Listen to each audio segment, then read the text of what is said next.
Welcome to the Greater Wealth here on Edge Radio Australia. The gentleman here with all the info, and I really look. I'm sitting here with great anticipation for today's show, mate. I really am. I'm not sure what's going to happen. Great to see you, Derek Whitaker. We never know what's going to happen, hey? We just play it by ear type of thing. We do. This is not a very, well, when I say heavily scripted, there's no scripts. We don't do that. We show up and we talk about the real issues. Yeah, it's an interesting one. The world is at a point where great change is happening amongst us, massive. And let me just say this. I think a lot of people are feeling overwhelmed by that. I agree with that. And I think a lot of people are just going to get into give up mode. Well, let's not have that happen. I don't think that's a good place to be in. And it's like, keep going, keep building, keep moving forward and this sort of thing, because, there is hope. There's great things that are happening, but, with any shake-up that goes on, there's some people who aren't happy about a shake-up, and you've got to just remember, it's beyond just the physical. It's also stuff in the spiritual that's going on. Completely agree. And look, a lot of us don't like a lot of change, and from the change point of view, it's going to happen if there's a shake-up. And when we've got a shake-up politically, financially, the entire system, because that's exactly what's happening here. If you're unaware of it, the world is changing. It's happening in a very at a pace that certainly I wouldn't think of happening in my lifetime. Yeah, for sure. Yeah. Look, we've mainly focused on international type of stuff going on with the greater wealth. I want to bring it back home today. Okay, that's great. There are some rumours going on around this next budget that's happening in the next few days. In the month of May, the 13th, the Australian federal government will be announcing the new budget. Yep. And there's a lot of rumours circulating around that as to what might be in store for this. And it's got a few people annoyed. And I'm going to hit those annoyed points. Okay. We're going to go straight for the annoyed. Why not? Okay. Why not? Why hold back? I think it's funny. When let's put this in context. We've got a Socialist Democratic Party that is running the country at the moment, okay? The concern about that is they admit that in Article 4 in the Constitution. Go Google it. Very early. And a lot of them aren't even aware that are in the party that they are Socialist Democrats. I don't think most of them in the party actually have ever looked at the Constitution, to be honest with you. No. Yeah, certainly the way they act, there's no way. There's absolutely no way. They tend to, certainly in the, my perception of it is it's very much a, jobs for mates kind of thing when it comes to the Labor Party, or mates or people who can get your votes in particular demographics. That seems to be the go very much these days. The big concern too, I think, with people, the frustration with Australians is, listen, it's not government money, it's taxpayers' money. Yeah, it's true. I heard Malcolm Roberts say that of the One Nation Party recently, and he said that's what we have to consider this. And I thought that's a good way to put it.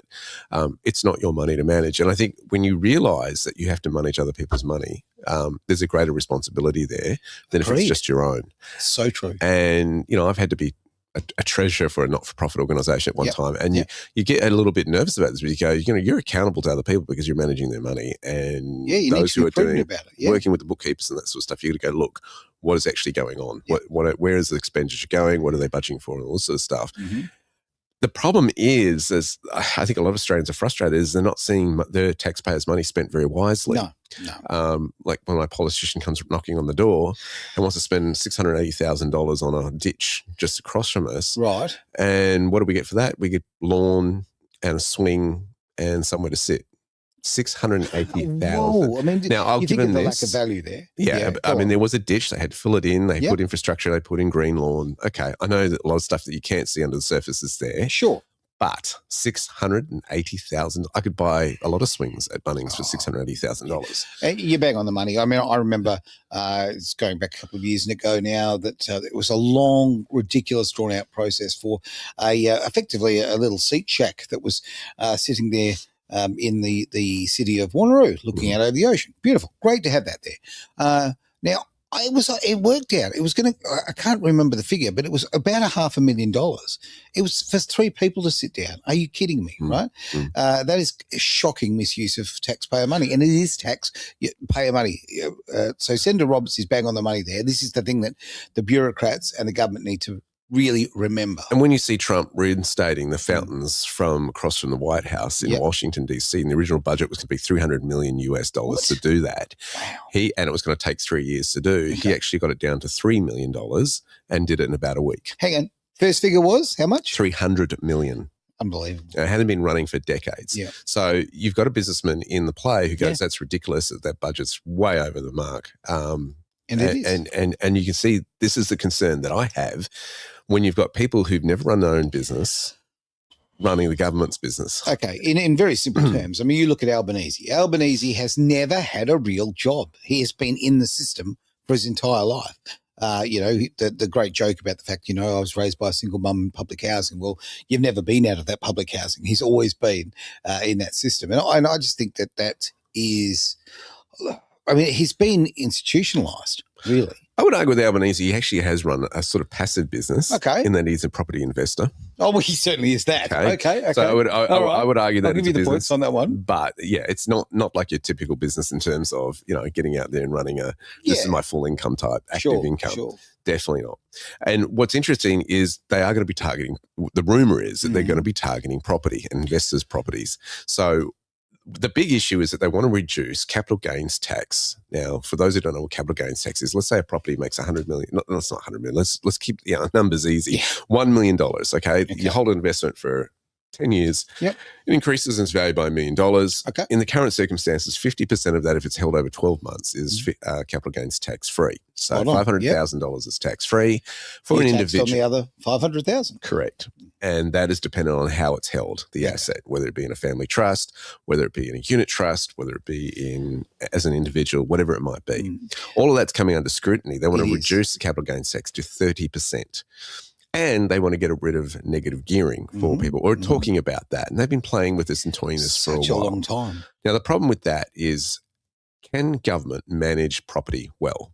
Okay, let's look at the properties that government does run. It has a lot of public buildings that it runs. Yep. It runs parks. Yeah. We've just demonstrated how that was overblown in budget in terms of just building some sprinklers and a swing for the kids and a bench. We've seen how the whole management of parkland is dealt with. Now, do they also want to get into of course, they do a bit of public housing. Do they want to increase that? Because that's exactly what's going to happen. If the incentives for investors aren't there to take on the risks to buy a property that can't get tax benefits for. Now, people often whinge about negative gearing, and they whinge about people who are in the property sector and that sort of thing. And I mean, there's good and bad and everything, of course. But if you want people to invest, you have to make an environment that's conducive to that and inviting for that. And that's what negative gearing does. Now, in the current situation with the ridiculous, the supply and demand, it's the price of the house is going through the roof. I'm not even sure how negative gearing works for people at the moment because I'm not in that game. But yeah, by taking the incentives, you're absolutely right. What's going to happen is going to be further shortage of homes. You're going to increase that problem. Negative gearing is a funny one. I've never been a huge fan of it because I look at it this way. Who wins in the equation? Well, does the government win? Yeah. Does the real estate agent win? Yes. Does the tenant win? Yes. Does the bank win? Definitely. Who loses in the game? The investor. Yeah. And because it's negatively geared. In terms of, if you don't know what negative gearing is, it's simply the costs of holding the property exceed what the income is coming in, the rental income. Yeah. And so they're making a loss in that instance. And the theory is you make it up on the growth of the property, right? Correct. Right. Yeah, especially for residential. And they're actually getting that capital growth there, and that's where they gain. But they've got to hold that investment for how many years? And the problem is if a tenant moves out, they haven't got that cash flow coming in, or the government comes in, changes the rules. Yeah. So many factors can go wrong in that little play, particularly when there's a loan on the line, right? And the bank wants to be paid every single month. They're funny about that, aren't they? Yeah. So if you're going to do an investment, there is a risk involved if you're going to do it that way. If you're borrowing, you should be rewarded for a risk, okay? And the risk versus reward should be there's got to be a balance there, okay? If it's a very, very safe thing, you expect to get a lower return. If you're taking more risk, you'd want a bigger return. It's just fair. The other issue is they want to roll that out to shares in the share market. Now, the problem with that is that if you take away the incentives for an investor to invest in the share market, what you're doing is denying people with great business ideas that need the capital to get it off the ground, who don't want to go down the banking route of getting a loan to do that. Now, this is where great companies have been birthed from. I mean, you look at things like Apple was birthed out of a shed, right? Yeah. The company Apple. We've got companies here in Australia that had very humble beginnings. There's one internet provider, I can't remember its name, but it was out of a Perth shed at one point. Oh, Westnet? Yeah, one of those. It became IINet. IINet is one. Yeah. So they have started in those humble beginnings to get to where they are today, 100%. Big corporations. And so you've got to understand here that if you deny the efficient moving of capital through those mechanisms of the share market, you're taking the incentives away for investors to play that game. All right. I mean, look, when I was growing up, my family was always in business, okay? So mum and dad were always, thinking that way. Therefore, we were very much Liberal voters because Liberal look after the small business. That's the theory, the great theory. And the great theory was that Labor were all about the working man and woman. Right now, I think I wouldn't have to struggle to make an argument that that's become a completely ridiculous statement now, because the Labor Party do not look after the everyday man and woman anymore. Very much, they're very elitist, and it's all very much flipped. You have to, where I'm kind of going is where you vote will stimulate or stop stimulating the economy. The ethos and like you said before about the socialist side of politics, we can't allow that to get into free enterprise too much, because it stacks everything. It ruins the balance, and therefore you don't get the supply, you don't get the demand, or you get the situation now where everything's gone through the roof. I've explained that badly, but there's some parties that prefer business over others. Okay, that's a given. But I think what highlighting is the whole taxation system is broken. Yeah. Because what are we doing? We teach our children, work hard and you'll get ahead. And what we do in the taxation system, you work hard and we'll take 50% of it away from you in taxes. And we'll punish you. And plus hidden taxes as well. 48% plus Medicare levies, plus not just on income tax, but, you put the fuel in the tank at the pump, there's hidden tax there, your GST, right. Every time you're paying tax left, right and centre. And I think that's what is not highlighted, it's hidden. And what frustrates me is the left-wing media who just talk about, these kind of entities are bad and, everybody's got to have a fair share of the pay of tax. And you're going, what is fair when you work hard or you take the risk as a business owner? Yep. What is fair as an investor when you take on those risks? And they want to take so much away from you. That's not fair. Look, on the media front, and I don't want to go too far away from this, but I do want to make this point. I'm really noticing at the moment there is a change of narrative and very much a push that is pushing the socialist kind of agenda on the mainstream media. It's always been there. It's whoever, quite frankly, the media is not a service. Like, it's a business, and whoever's paying them the most, that's where the money's going to be. So they are for sale. And the propaganda at the moment is really pushing that angle. It's kind of like, if you're successful, you're evil. Written by many journalists who've never run their own business, who've been an employee all their life and don't really understand the risk it takes to run a business. And, how do I know? I was one of them, all right? Not that I was left-wing, but I was in a situation where, I'd never run a business before when I was reporting on things. And you want to go, everybody pay their fair share, all this sort of stuff. What's fair? And here's the thing, a lot of these employees expect to be paid fortnightly. Right on time. And if it's a day late, hang on. There's a bit of an issue there. Where's my fair share? It's like, well, hang on. How many business owners don't know when the next pay pack is coming in? How many of them, particularly in startups, they don't know. No idea at all. Absolutely. How's the bill's going to get paid this month? I'm not sure, but we'll figure it out as we go. I think that a lot of people have got to realise that a lot of small businesses, get to know 2-minute noodles very well. There is no cash flow so often, and you've got to, and especially if you've got employees, you've got to consider them first. Yep. You pay them, and you certainly pay yourself last. So, you need to pay your bills. You need to make those things happen. And again, there needs to be a reward for your effort and your risk. I heard of one employer who basically said, well, the employees one week came to him and said, look, we're a bit unsure, we don't even have to make payroll. And he said, well, I know I'm getting paid. I don't know about you guys. And they said, what do you mean? Well, I'm going to get paid, but whether you guys do, well, that's optional. Well, so what happened was those employees went out and made sure that those who owed them money in the company brought that money in. They went out there and they made sure that they were making the sales and stuff like this. There's some incentive right there. I kind of like that attitude. It's like, I wondered where that was going to roll. Now I see. Okay. You're underperforming. Get with it. Yeah, absolutely. Because there is that, and again, it's the government versus private enterprise kind of thing. If you've got utter comfort that you're going to be paid no matter what, then do you really keep your foot on the throttle? I don't know. Whereas as an employer, or whether you're self-employed, if you do, you have to keep that foot flat. You've got to keep things going. And as an employee, I think that also it's a great thing to be incentivized to try and build that business and be part of that. Yeah, because it's job security apart from anything else. And I think, when you've got over 50% of the people who are employed in New South Wales, or Sydney, I should say, in Sydney, are in the public service. Hang on, over 50%? Yeah. No way. So this shows it highlights a huge thing. It's kind of like, I think a lot of Australians are waking up and realising, look, the government is pushing us to pay more tax, or wants us to pay more tax. The spending that went on during the 19 years was nuts. It blew the budgets out crazy, right? Over a flu. And then you've got this situation where, you know, you got to pay your fair share is being put on. It's like we already are and more. And then you've got the cost of living going up. Then you've got the incompetence of not having enough oil supply, and you're seeing oils go up and, you know, the pressure, you know, you shouldn't be burning. No, more. I'm sorry. I'm going to stop you there, mate. Look, Mr. Bowen tells me that we can run everything on rainbows and sunshine. Okay. It's a wonderful world, right? It works really well. Hasn't this shown up the absolutely insanity?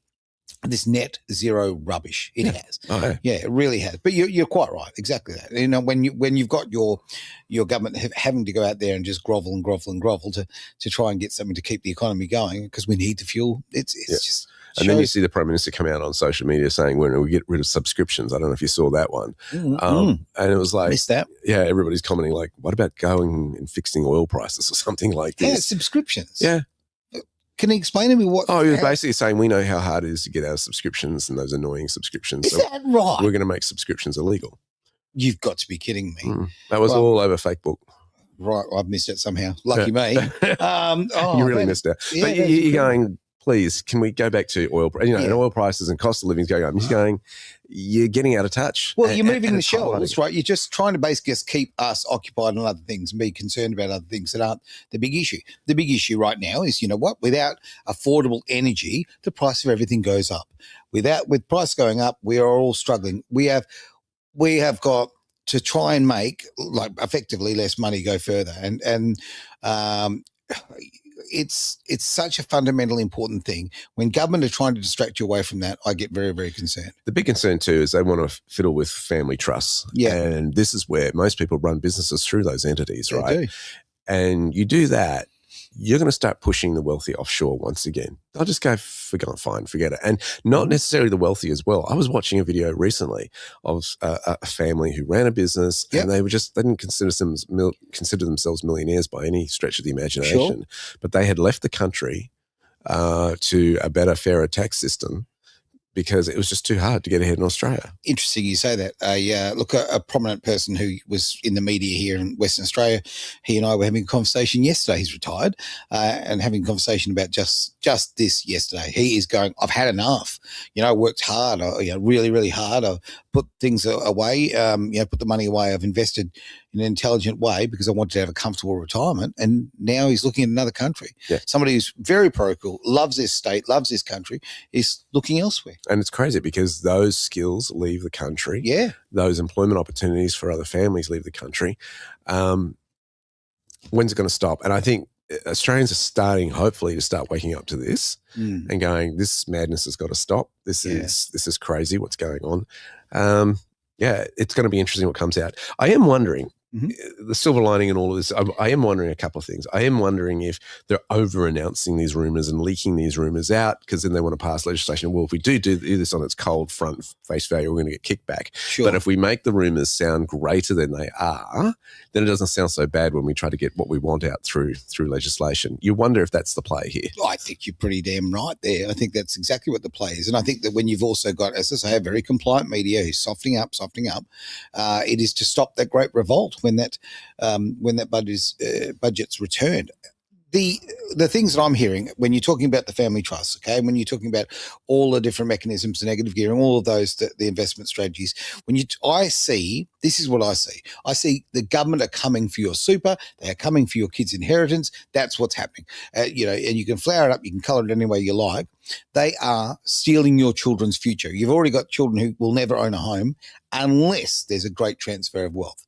And the only way that can happen, of course, is by them inheriting it. And if the government is currently structuring things to stop that from happening, it buries the future of this country for your kids and your grandkids, in my eyes. Yeah, it's if you're trying to even the playing field, it doesn't work. I mean, I remember there were times where I had to do group exercises at university level, right? And you have some people in the group who are really motivated and doing the hard work in yards and want to really excel in this area because they want a career in it later on.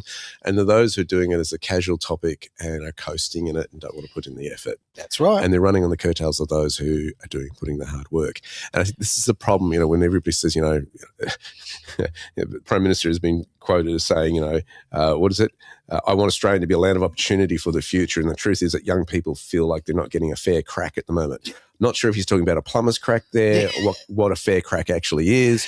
But, you know, this mentality of entitlement is the problem. But when you said before, New South Wales, okay, over 50% are in the public sector. And obviously you've got the ACT to consider, which I don't even know what the number would be there. They're living in a bubble. They just don't know what's happening in the real world. I'm seeing it like, you know, and we're all seeing it. You go down the local shops, there's always someone sitting outside now, you know, who's begging for food. And here's the problem. They're not the people who used to, right? I mean, there used to be people with mental health problems, with drug problems. These are families. Like I'm seeing families doing it, and like you're having a trolley and trying to get help, and you help out whenever you can. But the problem is, like, okay, an ever increasing number of us are getting closer to that level. So even us helping is becoming extremely difficult. The disappearing of the middle class? Yeah, the middle class is absolutely disappearing, right? I mean, that's where I've lived basically my life. And I think to myself, you know, that's being in the middle class has enabled me to help when I can for those who are struggling. And it's just getting harder and harder, mate. We're getting to the level where we're going to have a struggling financial lower class, for want of a better term, and the elite, and no one in the middle.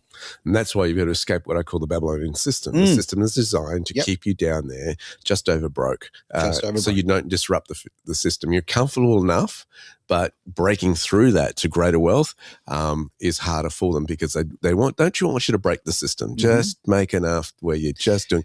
And it's funny, Aaron, I mean, how many times have you noticed this? Because it's also, we mentioned the spiritual before this, but how many times have you, when you just decided, I'm going to do this, I'm going to go forward and do this, all hell breaks loose, right? I remember when I launched my business, and oh my goodness, everything came out. It's funny, I've decided recently, you know, we need to scale our business and go bigger. Right. Well, talk about distractions coming in. You know, this is going on. I'm putting out fires last week. It was like, you got to be kidding me. But it's like, you know, I'll give you a practical example. You know, how often have people said, no, we want to start saving or something like that. And then before you know it, you know, the washing machine breaks down.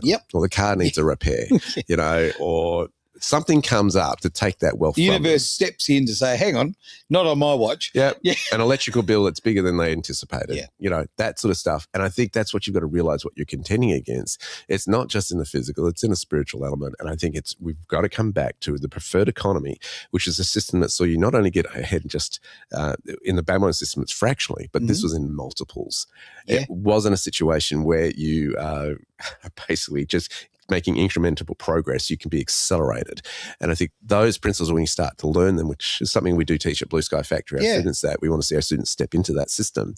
Well, the information's popping up on the bottom of the screen there. So, look, please do go to blueskyfactory.com.au. And by the way, I'm going to be doing a seminar for people on the 28th of May. Excellent. Out at Country Comfort Perth Hotel. And we're going to be addressing the whole how to prepare financially for AI. Yeah, which is so, I mean, this is something we have to do. So you've got, you know, AI is learning rapidly, quickly. People don't realize how vulnerable they are in their employments and jobs. To stay competitive, businesses have to go there because everybody else will. If they don't, they'll get caught out. So you're going to be looking at that topic. Look, if you've heard this and you want to mention it, that you're from Edge, we'll give you 50% off your ticket price. Okay, 50% off, hello. That's massive. That's absolutely fantastic. Send me an email. Really is. That's great to hear. Look, on the AI front, I mean, you know, we talk about distractions and sort of things. On social media the other day, I saw this great thing about, you know, just type in, to go to a chat GPT and type in, please write an unhinged bio of me. Okay.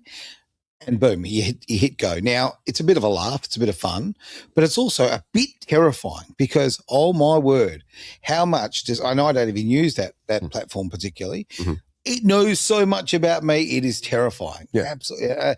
And that's now. Next week it'll be stronger. In a month's time it'll be even stronger. Like it's here, the toothpaste is out of the tube, and you either embrace it and try and make the most of it and maximize your value, or you're going to be unemployed. You're going to be replaced by it. It's going to be fascinating, not only in that, but what the social dynamic might be as well and the implications. And we're going to be looking at that in depth and how to prepare for it, what you need to do. So, well, one of my favorite professions, and I say this with my tongue firmly in my cheek is the legal fraternity. And I've been speaking to some lawyers recently who have just said that they are now taking on less staff, less junior lawyers. That profession is the numbers down because AI is now doing a big percentage of the research. Now, I might say this, and this is important, don't use the generalised software if you're going to do your own legal stuff. In fact, go to Edge Radio Australia, if you like.com, have a look. We've got some great guides there.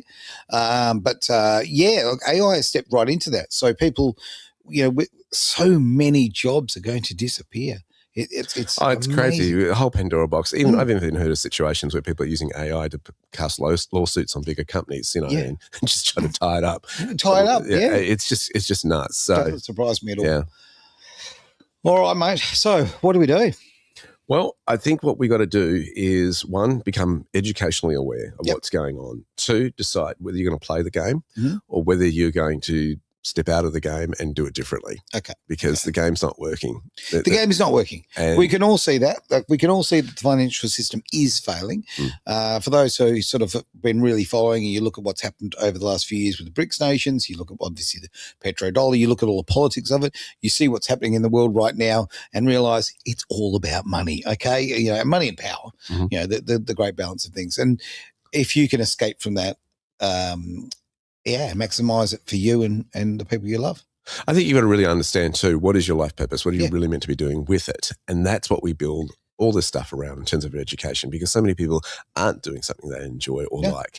And what's the point of doing that? Why spend 40 to 60 hours of your week doing something you absolutely hate? Makes no sense. And the demand is getting greater and greater to, be that good employee and just show up for that pay pack. You want it, bang, you do that. And I think there's got to be, more than just work in life. So how do you get your money working for you? And that's the real key. Say that again, mate, because I think that's the big point. It's how do you get your money working for you rather than you working for it. Love that. All right, on that bombshell, we'll end the show, mate. Any last thoughts? I don't think you should have any. I think we covered it. No, I like what you said. I almost want you to repeat it again. It was that good. No, really, really good, important stuff. But I can't recommend enough. And this is, I'm very, very happy to recommend you, mate, because I think that the knowledge is power. You bring it to people in a really great way, and you explain it very, very clearly. And it's not somewhere that the everyday person can get lost. And it'll take you forward in a far better way. So, get onto, as I say, the website there, blueskyfactory.com.au. Thanks for being part of the greater wealth. You're on Edge Radio Australia.